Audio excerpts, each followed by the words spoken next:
dosen di Sekolah Tinggi Farmasi Indonesia yang bertempat di Bandung.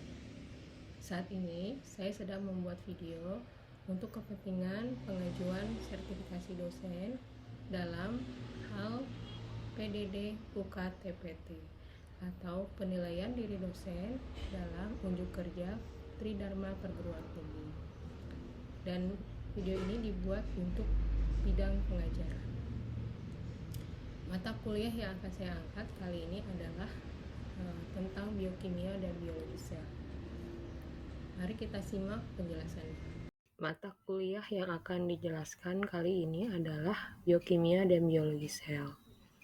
Deskripsi singkat dari mata kuliah ini difokuskan kepada pelajaran tentang kimia biomakromolekul seperti protein, lipid, karbohidrat, dan DNA, kemudian enzimologi, koenzim dan kinetika, jalur metabolisme untuk pemanfaatan energi, dan metabolisme asam nukleat. Mata kuliah ini juga membahas tentang struktur dan komponen sel, fisiologi sel, membran sel, mitosis dan meiosis, kromosom dan DNA, serta proses transkripsi dan translasi. Bobot SKS-nya sebanyak 2 SKS, diajarkan pada semester 1 melalui kelompok keilmuan bioteknologi farmasi. Nah, capaian pembelajaran dari mata kuliah ini adalah mahasiswa mampu mengulang, menjelaskan, memodifikasi, menganalisis, menyimpulkan, mengkreasikan, dan mengembangkan kinerja mandiri dan pekerjaan kelompok pada konsep dan aplikasi ilmu biokimia dan biologi sel. Bahan kajian dari mata kuliah ini diantaranya kimia biomakromolekul, meliputi protein, lipid, karbohidrat, dan DNA, enzimologi, koenzim dan kinetika, jalur metabolisme untuk pemanfaatan energi, metabolisme asam nukleat, struktur dan komponen sel, fisiologi sel, membran sel, saluran ion dan fisiologi reseptor, mitosis dan meiosis, kromosom dan DNA, replikasi dan perbaikan DNA, proses transkripsi dan translasi. Bentuk dan metode pembelajarannya diantaranya kuliah, diskusi kelompok, dan studi kasus. Sistem pembelajarannya tatap muka dan tatap maya. Pengalaman belajar mahasiswa, menyusun paper, poster, video, dan presentasi. Kriteria penilaiannya, rubrik deskriptif dan holistik. Indikator penilaian melalui kelengkapan, ketepatan, dan keterhubungan konsep dan aplikasi biokimia dan biologi sel. Materi pembelajaran yang akan diangkat kali ini adalah tentang biomakromolekul, yaitu asam amino. Mari kita simak penjelasannya. Hai semua, kita kembali lagi di kelas biokimia dan biologi sel, dan kali ini kita akan membahas tentang biomakromolekul. Dan salah satu jenis biomakromolekul penyusunnya adalah asam amino. Oke, kita simak. Jadi biomakromolekul itu kita jelaskan dulu, tubuh kita itu penuh dengan molekul besar ya, yang disebut biomakromolekul. Kenapa disebut biomakromolekul? Karena berasal dari sel hidup dan bentuknya besar ya. Jadi biomakromolekul, molekul yang berasal dari sel hidup dan bentuknya besar. Kemudian hal pertama yang harus kita lakukan untuk memahami biokimia adalah mempelajari berbagai jenis biomakromolekul. Nah, ada beberapa kelas dari biomakromolekul ini. Di antaranya protein, karbohidrat, lipid, dan asam nukleat. Oke, kita bahas dulu tentang polimer ya. Nah, kebanyakan dari biomakromolekul itu karena bentuknya besar berbentuk polimer. Apa sih polimer itu? Yaitu struktur yang unitnya berulang ya, struktur yang terdiri dari unit yang berulang. Nah, unit berulang itu satu unitnya disebut monomer. Mono artinya satu, poli artinya banyak. Jadi, polimer terbentuk jika banyak monomer yang saling berikatan. Setiap polimer memiliki jenis monomernya masing-masing, sehingga kita perlu mengetahui berbagai jenis unit monomer ini. Dengan cara mereka bergabung untuk membentuk molekul besar yang melakukan semua hal rumit dalam tubuh kita. Jenis monomer pertama yang akan kita pelajari adalah asam amino. Nah, asam amino itu terlihat seperti ini ya. Ada gugus amino di satu ujung, jadi ciri-cirinya dia punya gugus amino di satu ujung. Kemudian ada gugus karboksil, OOH ya, di ujung lainnya. Lalu ada karbon di antara dua gugus fungsi tersebut, ya, di antara semua gugus fungsi yang ada, dan yang kita sebut sebagai karbon alfa. Kemudian ada gugus rantai samping ya, yang kadang-kadang kita sebut R singkatnya. Nah, gugus R ini memiliki kelompok yang bervariasi. Ya, kalau gugus R-nya beda, maka jenis asam aminonya pun akan berbeda. Gitu ya. Misalnya, gugus R-nya itu adalah sebuah atom hidrogen. Maka jenis asam amino itu disebut asam amino glisin ya. Kemudian kalau gugus R-nya menjadi metil, gugus metil, maka asam amino itu adalah asam amino alanin. Gitu ya. Nah, ada sekitar 20 di antaranya dan gugus asam amino ini beragam grup R-nya yang dapat dimasukkan ke dalam kategori yang berbeda-beda. Contoh, ada gugus R yang ada kelompok asam amino yang rantai sampingnya atau gugus R-nya itu adalah jenis hidrofobik ya, yang tidak suka air. Contohnya leusin ya. Ini adalah senyawa dengan gugus R yang merupakan pengganti dari alkil.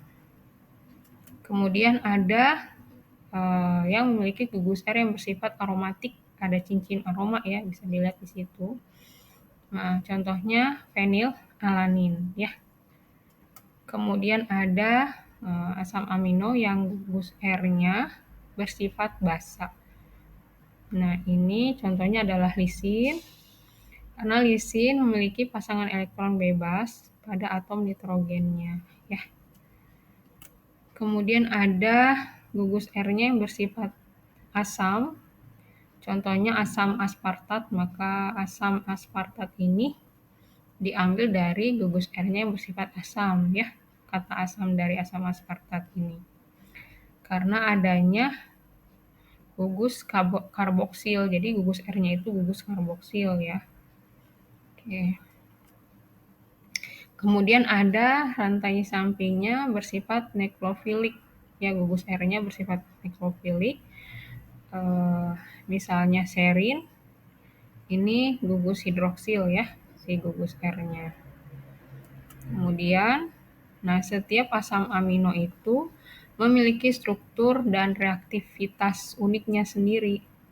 Dan variasi gugus R inilah yang menentukan karakteristik molekul yang terbentuk ketika sekumpulan asam amino bergabung ya. Karena kan asam amino itu adalah monomer. Jadi kalau monomernya memiliki sifat tertentu, maka ketika berkumpul dan bergabung membentuk polimer akan menentukan sifat polimernya itu ya. Nah, beberapa asam amino itu tidak ada yang tidak bisa buat sendiri oleh tubuh kita ya. Jadi kita harus mengonsumsinya dari makanan. Nah, ini disebut sebagai asam amino esensial ya, seperti yang tertera di slide, ada leusin, fenilalanin, dan lain sebagainya. Nah, kemudian ada juga asam amino non-esensial. Ini asam aminonya bisa dibuat oleh tubuh kita sehingga kita tidak perlu mengonsumsinya. Makanya disebut asam amino non-esensial ya, artinya kita tidak perlu mengonsumsinya. Oke. Jadi asam amino itu adalah monomer, dan monomer adalah unit yang bergabung membentuk polimer ya. Lalu bagaimana tepatnya asam amino ini bisa berpolimerisasi ya? Bagaimana monomer asam amino ini bisa berikatan membentuk polimer atau rantai gitu ya? Nah, sebelum kita mempelajari tentang itu, mari kita pahami dulu bahwa di dalam tubuh seperti struktur yang telah kita lihat tadi ya, selain seperti struktur yang telah kita lihat tadi, sebenarnya terdapat keseimbangan antara berbagai bentuk asam amino. Nah, gugus amino dapat terprotonasi ya karena bersifat sedikit basa. Jadi si gugus aminonya NH2-nya terprotonasi, tertambahkan ion plus ya, dan menjadi bersifat sedikit basa. Dan gugus karboksil itu dapat terdeprotonasi ya, atom H-nya bisa lepas sehingga memberikan nilai negatif dan bersifat sedikit asam. Dan ini di dalam tubuh bergantian ya. Kadang asam aminonya bisa bersifat basa ya, punya muatan positif, kadang bisa bersifat asam gitu ya. Nah, dan terdapat kesetimbangan antara bentuk kationik. Kationik itu asam amino yang mengandung ion positif, kemudian deuterionik, di dalam satu molekulnya ada ion positif dan ion negatif, ada nilai positif dan nilai negatif. Kemudian ada yang kationik ya, asam aminonya bernilai negatif. Nah, kita tahu kalau kationik dan anionik itu artinya kation positif, anion negatif. Nah, deuterionik itu adalah molekul yang memiliki muatan positif dan negatif dalam satu molekulnya ya. Kemudian bentuk asam amino juga bergantung pada pH lingkungannya ya. Nah, larutan yang lebih asam akan memiliki bentuk kation ya. Jadi kalau kondisi asam di tubuh kita, maka si asam aminonya akan membentuk asam amino yang mengandung muatan positif atau kation ya. Karena gugus basa akan mengambil proton dari hidronium dalam larutan ya. Jadi kesetimbangan, kalau dia positif pasti nyari yang negatif ya. Akan mengambil proton dari hidronium dalam larutan. Ini kondisi asam berarti banyak protonnya ya. Jadi si kation pasti ngambil protonnya gitu ya. Kemudian untuk larutan yang bersifat basa, kalau tubuh kita bersifat basa atau bagian dari tubuh kita bersifat basa, maka si asam amino akan memilih bentuk anionik ya, karena banyak ion negatif di sana ya, ion OH-. Karena gugus asam akan mudah terdeprotonasi dengan adanya hidroksida ya, OH- hidroksida itu. Nah, kemudian di dalam tubuh itu pH-nya sangat diatur ya, sangat tepat.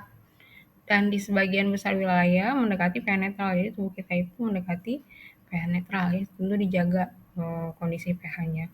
Sehingga bentuk deuterionik itu biasanya lebih dominan di dalam tubuh.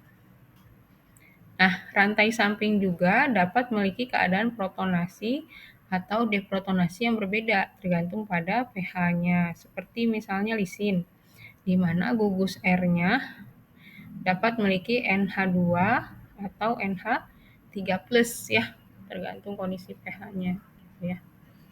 Oke. Nah, untuk sekarang mari kita lihat sesuatu yang lebih sederhana seperti misalnya alanin ya.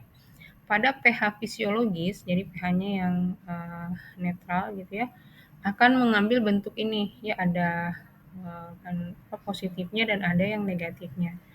Nah, kimia macam apa yang bisa dilakukan mungkin tidak terlihat jelas hanya dengan melihatnya, namun dengan bantuan molekul lain di dalam tubuh, molekul ini dapat berpolimerisasi ya. Jadi kalau bentuknya kayak gini, maka si elektron atau muatan negatifnya akan mencari pasangan yang positif gitu sehingga bisa berikatan bentuk polimer. Nah, yang positif mencari pasangannya yang negatif gitu. Jadi ini dasar dari monomer bisa membentuk rantai ya, membentuk polimer gitu ya.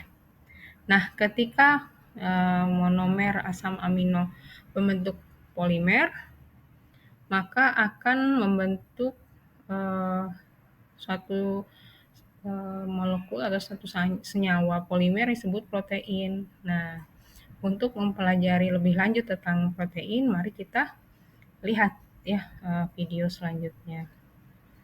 Oke, sampai di sini dulu tentang asam amino. Terima kasih. Sekarang Ibu jelasin dulu dari yang materi tadi, ada yang mau ditanyakan? Ada yang mau dijelaskan ulang? Apa cukup? Butuh penjelasan lanjut nggak Bu? Ini tuh maksudnya apa ya? Iya, tentang asam amino yang dikatakannya kan bebas Bu. Iya. Itu bebas masuk zat apa aja? Kayak misalkan itu kan ada metil. Iya. Atau zat yang lainnya juga boleh. Oh, oke. Oke, sebentar ya. Ini sambil Ibu rekam ya karena ada perlu juga. Kita lihat slide-nya.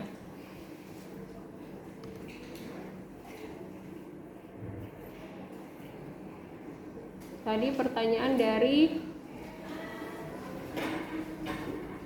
siapa yang tadi juga paling besar ya pas lagi kuis dari buku nggak ingat. Muhammad Faisal ya. Oke. Nah ini gimana nih? Share. Bu pakai ini soalnya full screen. Ya. Di sini.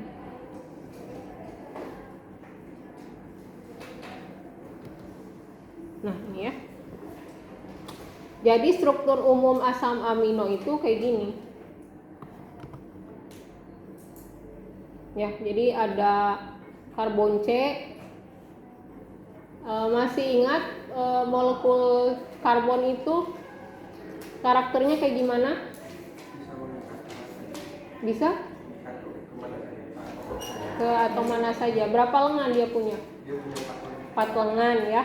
Kan tadi di kuis Ibu tulis apa dasar untuk memahami biokimia, yaitu kimia. Kalian sudah belajar di SMA kan ya tentang kimia. Jadi karbon itu punya 4 lengan. Nah, 4 lengan ini kalau di sini karbon alfa ya yang merah ini, dia hanya mengikat ke 3 lengan ya. Yang pertama dia mengikat gugus amina. Ciri dari asam amino itu punya gugus amina di satu sisi ya, sama gugus karboksil di sisi yang lain. Ini yang dipegang sama si karbon alfa ini, nanti disebutnya karbon alfa ya. Dan selain itu ada gugus rantai samping atau disebut R. Kenapa nggak disebut gugus amina atau karboksil gitu ya? Karena gugus rantai samping ini bisa berbeda-beda gitu. Asam amino ada berapa jenis? Ada sekian, sudah ditetapkan berapa ya? Sekitar berapa gitu asam amino. Nah, apa yang membedakannya? Setiap asam amino pasti punya gugus amina, punya gugus karboksil. Yang beda-beda itu rantai sampingnya gitu ya. Kalau buat tadi yang rantai sampingnya hidrogen misalnya, itu jenis asam amino glisin gitu. Jadi di alam ini cuma sekian asam amino. Bentuknya seperti ini strukturnya dengan rantai samping yang berbeda-beda gitu ya. Nah, tadi kalau dia rantai sampingnya adalah hidrogen, maka disebut glisin. Kalau rantai sampingnya kita nemu ternyata rantai sampingnya itu metil ya, CH3, maka dia jenis asam amino alanin gitu ya. Oke, ini beda-beda. Ada yang lesin ya di rantai sampingnya. Yang ini kan berarti nih, kalau yang ini bukan satu molekul lagi, tapi ada berapa? 1, 2, 3, 4 ya. Hidrofobik bentuknya. Maka dia lesin namanya ya. Oke, ada yang mau ditanyakan lagi? Ibu, Ya. tadi kan ada yang di sini itu ada NH2 sama NH3+ ya. Itu memiliki keadaan protonasi dan deprotonasi yang berbeda dari Ya. Itu protonasi sama deprotonasi itu apa? Oke. Nah ini ya tentang rantai samping, Ibu lanjutin dulu ya, biar nggak loncat-loncat slide-nya. Kalau di sini dia punya rantai samping aromatik. Apa sih Bu aromatik itu? Nah kalau di kimia harusnya udah belajar. Ada cincin aromatik ini ya. Nah ini rantai sampingnya kan ini gugus amina, ini gugus karboksil. Berarti rantai sampingnya sini. Yang R tadi bentuknya ini aromatik. Ada gitu jenis asam amino ini ada. Contohnya fenilalanin gitu ya. Nah kalau lisin kayak tadi, ini nggak nyambung sama pertanyaan siapa tadi namanya? Anis ya. Kalau lisin ada alis. Oke. Lisin ada yang terprotonasi, ada yang terdeprotonasi. Nah, bentuk lisin dasarnya itu kayak gini, ya. Ini gugus aminanya, ini gugus karboksilnya, ini yang rantai samping bentuknya basa, NH2 ya. Ini lisin. Ada yang bentuknya asam nggak Bu? Rantai sampingnya ada. Ya, karboksil lagi contoh bentuk rantai sampingnya. Ini amina, ini karboksil, dia punya karboksil lagi gitu ya. Contohnya asam aspartat. Kalau yang lainnya ada nggak Bu bentuk rantai sampingnya? Ada bentuk rantai samping nukleofilik. Ini OH ya, rantai sampingnya. Contohnya serin. Nah ini dasar asam amino. Nah ini ada tadi asam amino esensial ya, yaitu asam amino yang tidak dibuat oleh tubuh. Jadi kita perlu asupan dari luar. Esensial jadi harus kita makan apa aja kayak lesin, fenilalanin dan lain sebagainya. Ini asam amino non esensial artinya kita sendiri bisa membuat di dalam tubuh kita ya. Nah ini polimer asam amino. Nah nyambung tadi pertanyaan Alis Ibu, apa sih arti protonasi, terdeprotonasi? Tadi kan kita sudah bahas asam amino itu kayak gini loh bentuknya gitu ya. Ada struktur amina, gugus amina, ada gugus karboksil, ada rantai samping. Nah aslinya di tubuh kita itu nggak sesederhana ini gitu. Karena tubuh kita itu dipengaruhi pH ya, derajat keasaman. Kadang-kadang tubuh kita basa ya, kadang-kadang tubuh kita asam, tergantung apa yang kita makan. Terus kalau tubuh kita lagi asam ya, itu bentuknya seperti ini. Terprotonasi artinya menjadi tertambahkan ion proton. Ion proton itu berarti atau ion proton itu adalah positif ya, ion positif. Jadi kondisi asam di tubuh kita itu menambahkan ion positif di asam amino. Jadi bentuknya kayak gini. Gitu ya. Terus kalau kondisi basa kayak gimana? Jadi kayak gini. Kalau tubuh kita lagi basa, dia terdeprotonasi, protonnya hilang ya, jadi negatif gitu. Nah ini kalau dia tertambahkan proton atau ion positif ya, sebutnya kation ya.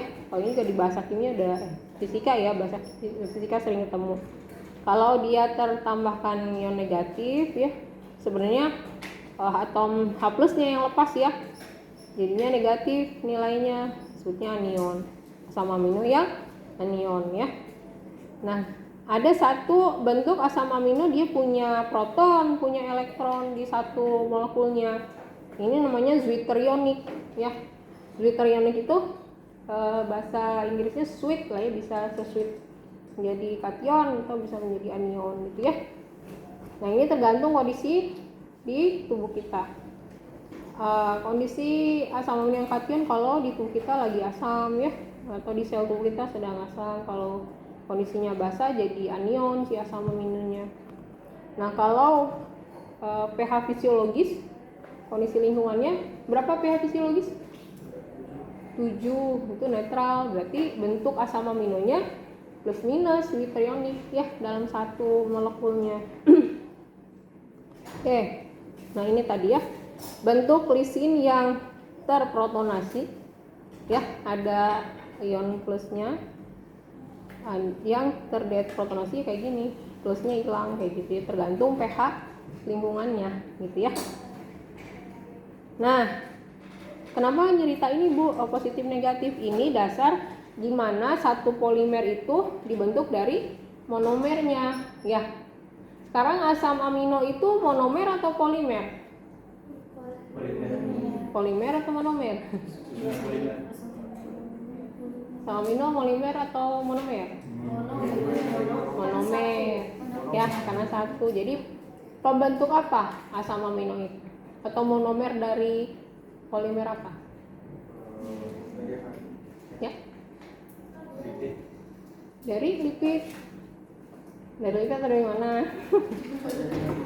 Jadi ada polimer, monomernya itu asam amino gitu. Protein, betul ya. Nah, gimana bisa asam amino yang tadinya unit ya, satu unit atau disebutnya monomer bikin rantai atau polimer? Nah, dari sifat tarik-menarik ion-ion ini. Jadi bentuk awalnya itu Zwitterionik ya, ada yang negatif, ada yang positif. Yang negatif tentu dia tarik-menariknya menurut siapa? Asam amino yang punya ion positif, nempel di situ. Yang positif nyari teman yang negatif, nempel lagi di situ. Ya udah, asam amino ketemu asam amino berikatan gitu, saling tarik menarik, bikin 2, datang lagi bikin 3, bikin 4. Jadilah rantai yang disebutnya protein ya, polimer protein gitu. Oke, sampai sini ada yang mau ditanyakan lagi?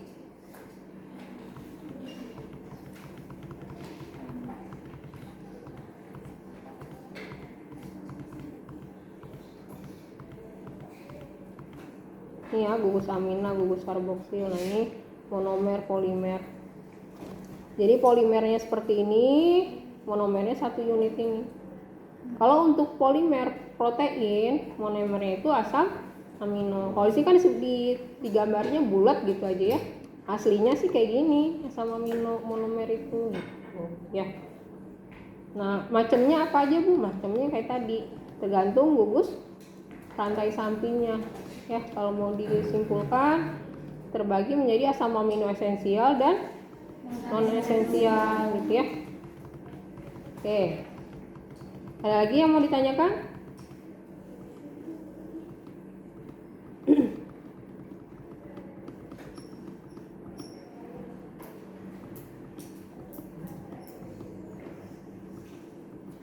Ada, berarti udah paham semua ini tentang asam amino? Insyaallah.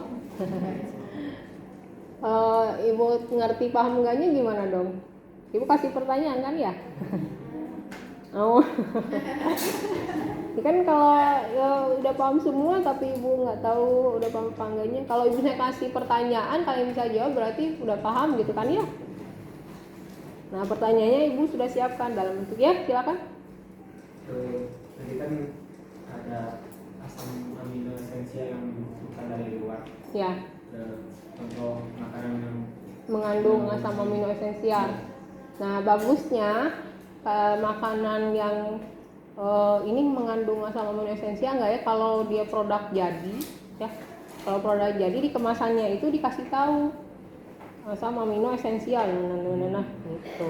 Tapi kalau belum berarti misalnya makan tempe, ini asam aminonya jenis apa gitu ya. Harus tahu itu tempe kandungannya apa gitu, dicari tahu dulu. Ada asam amino esensialnya nggak ya? Atau nggak kalian search aja di sekarang mainannya IA ya, artificial intelligence, nggak lagi Google, karena mereka langsung jawab dan ngasih link referensi. Contoh makanan yang mengandung asam amino esensial, keluar lah, boleh makan itu gitu ya. Makanan apa namanya alami gitu ya, yang bukan buatan. Kalau buatan harusnya udah di list sama amino esensialnya. Demikian video ini dibuat, semoga bermanfaat. Terima kasih. Assalamualaikum warahmatullahi wabarakatuh.